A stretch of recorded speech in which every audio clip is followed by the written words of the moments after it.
Hi guys, welcome back to my channel. If you're new here, my name is Adura, and in today's video I'm going to be sharing the process of taking down my 2-month-old knotless braids. I'm going to share how I loosen to minimize damage, the wash process, aftercare, and finally give my insight of whether I think this is a protective hairstyle or not. As at the time I was filming this video, I'd had my knotless braids in for 2 months, and while it was an amazing and stress-free 2 months, that was definitely 1 month too long, and I was scared. So I did the only thing that I could think of to do: research. I watched a ton of videos, and the general consensus was that I needed to oil and moisturize my hair as much as possible. A week prior to losing my hair, I started to use Jamaican black castor oil and coconut oil on my hair daily. I knew there was going to be damage. What I didn't know, however, was just how much damage I'd get. Since I already knew that I messed up, I had to make sure the person losing my hair was patient, so I set up to my trusty hairstylist. You may be wondering why you're seeing a child in my video. Well, that's my hairstylist's daughter, and in Nigeria, everybody works. And surprisingly, she was quite good. On the braids that did not have so much tangles, I suffered minimal hair loss, but on the braids that I feel like was going to stress her out or cut my hair, I had to take it and lose by myself because, child, this is my hair. Eventually, her mom, my actual hairstylist, came, and she was not as gentle, but she was definitely faster. I also had to take certain sections of my hair to lose by myself because, trust me, nobody's going to be as patient with you as you would be with your own hair. One thing I made sure to do was that I said that I was going to lose all the front of my hair by myself, right? Because I know that nobody will be as patient as I would be in losing the front of the hair.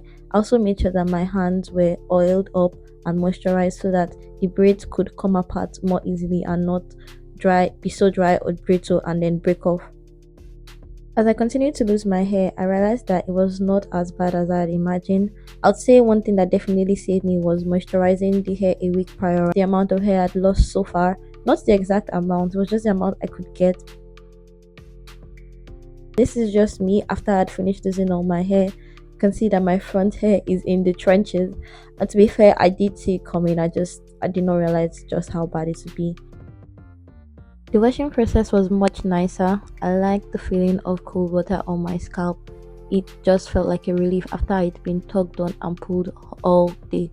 But when the washing first started, my hairstylist was going in for my hair as if she wanted to kill me. Her scrubbing was so harsh, I had to tell her to just pause, like slow down, less energy. I'm just trying to wash my scalp. I'm not trying to pull it off from my head, alright?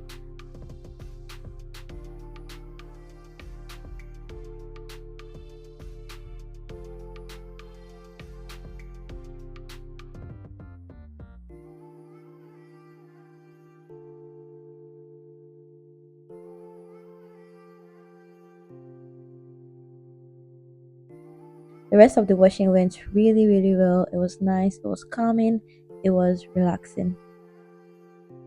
So this is how my freshly washed hair is looking like. Shrinkage is real for people with 4C natural hair. It's too real. Can you see my bald spots in front? So to be honest, right, I feel like my hair in front had already started cutting from the last braid I did, but this was a spot, like it was so noticeable. But at the end of the day, hair is just hair, and in time it will definitely grow back, but I've definitely learned my lesson. As a last ditch effort to try and save my hair, right, I decided to use some protein/keratin treatment. So it's just supposed to help foster hair growth and just give some much needed life back into my hair. And after I did this, the next thing was for me to dry the hair and make an actual protective style that works for me, which is cornrows.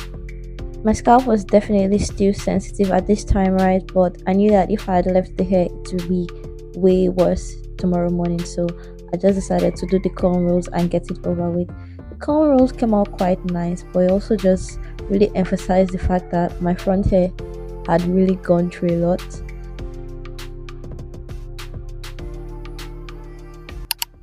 If you made it this far, congratulations. I'd love to use this moment to tell you to please like and subscribe if you haven't already. The subscribe button should be somewhere around here, so just click on it, okay? I'll give you a second. Yeah, click on it, join the farm. It's really cool over here. Anyway, I want to use this section of the video to answer some key questions and just share my insights based on what I've learned so that you do not end up falling for the same mistake. So I'm going to be my phone in case you just see me looking somewhere outside screen. So the first question is, would I advise you guys to put your hair in knotless braids for 2 months? Well, this is quite dicey, but personally for me, I'll say it's a no. Most people that or maybe want to talk about protective hairstyle kind of recommend 4 weeks to 6 weeks to see length, and I think I had mine in for like 8 weeks. If you put your hair in like a protective style, especially braids, for longer than it's supposed to be, you end up losing all the new length that you actually got because your hair is definitely going to grow while in like a protective style, but if you allow it to stay for too long, at the end of the day, you lose all the new growth. So it's quite counterproductive. I personally would recommend you have it in for 6 weeks, but no longer than that. And that is even like a stretch. Second question is, did I see any growth or length retention? I do think there was some level of growth, especially in the back of my hair in sections that was like not my front hair or did not have major knots. I definitely think I saw some level of growth, not much, but it feels it feels like there was something. Third question is, how much damage did my hair actually get? So the major damage was actually my front hair. Like I said, like there are bald spots. It's not big, but it's quite noticeable. The only good thing is that I have like very curly hair in front, so it's quite easy for me to like maybe slick it down. You wouldn't really notice, but like it's there. Like in the videos that you would have seen, I kind of emphasize like you'd see clear bald spots here and here. So major damage is your front hair, and I think if you're going to do it, make sure to kind of maintain your front hair or do it before the time, even if you want to carry your braids for an extra or an extended period of time. So would I be doing braids again this year? Honestly, no. I think I'm done with braids for this year. I just want my hair to recover. Like, even though I'm not a big hair person, I don't want to be bald. I'm quite young. I'm too young to be bald. Please, I'm not. I've not done a lot of things, so I'm definitely going to be prioritizing my hair growth and recovery, and I'm just going to stay away from braids or any harsh or pulling protective style. I'm just going to go back to my actual protective style that has been working for me, which is cornrows with my natural hair and just be on wigs for the rest of the year. If I'm feeling inspired, maybe I could do a ponytail or something, but yeah, no to braids for now. Okay, another thing I wanted to mention is that one thing I really got, I don't know, I must have mentioned it in the course of the video, but I'll just emphasize it again. When you know that you're approaching the time, sorry, when you know that you're approaching the time to lose your hair, try and make sure that you moisturize it as much as you can. I think a mistake I made was not using my leave-in conditioner. I actually forgot I had a leave-in conditioner. So what I would have done is, especially a week before I was supposed to use it, I would have been using leave-in conditioner daily. And then what I did use though was coconut oil and my Jamaican black castor oil. It actually helped honestly because I feel like if I had gone in with dry and brittle hair, like damage to my hair would have been way worse. But I tried to like I started massaging my hair a week prior. I didn't do it every day. I should have. But like I noticed that like it made it softer, like kind of was just easier for me to lose it, and that's what a lot of people recommend. So if you're taking down your knotless braids or you want to take it down or you want to make it and you're just trying to look for tips and tricks or something, just make sure that you're moisturizing as much as possible close to the time that you're supposed to lose your hair. You can even start maybe 2 weeks earlier. Another thing that I did was during the losing process as well, my hairstylist sprayed water at some point. I'll have probably sprayed a water mix and stuff.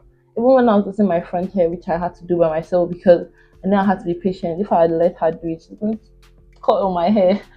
I did lose a lot of hair at the end of the day. I knew I was going to lose it, but I did think I was able to protect it because when I also wanted to do it, I used cream, right? Like I put it at the tip of the hair since it was knotless to like kind of ease into it, also like dissolve all the knots that have formed. So I'll definitely recommend that for you. And I think that's basically it for today's video. So I hope this video was helpful and I hope it helped you to understand what decision you're going to make moving forward. Like, subscribe, comment. Yeah, I feel like I'm scaring you guys now. Just like if you enjoyed it or you got any sort of value from it, or even if it was just entertaining, and subscribe if you haven't already. Apparently, it's 7% of my viewers are not subscribed. Let's change that statistics, okay? Alright, I'll catch you guys in the next one. Bye.